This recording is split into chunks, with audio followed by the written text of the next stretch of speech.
unbox this chocolate fondue maker with me. I am so excited to use this for parties, as I would love to make my party something special. And having a fondue pot with melted chocolate and wonderful little items to dip into it is such a treat.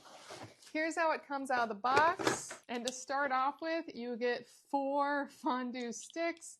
They are metal throughout, but then this piece right here is just a simple plastic. So very functional, not super fancy, but definitely work wonderfully. Good length on them, a little longer than a standard dinner fork.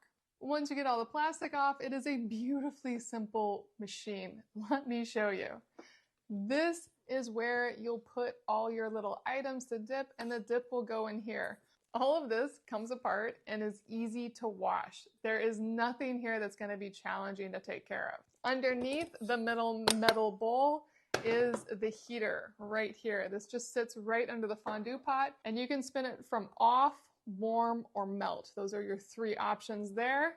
One thing to keep in mind though is that it has a very short cord. So if I want this to be on display with the rest of my food on, say, my dining table during a party, I will need an extension cord. So keep that in mind. I don't even think this is 3 feet long, but it is only a 2-prong. That makes it a little easier. And it really does just sit right in there like that. And then you have your fondue pot ready to go. If there was one addition I would give to this set, it would be to get another set of skewers so you actually have enough for people to grab.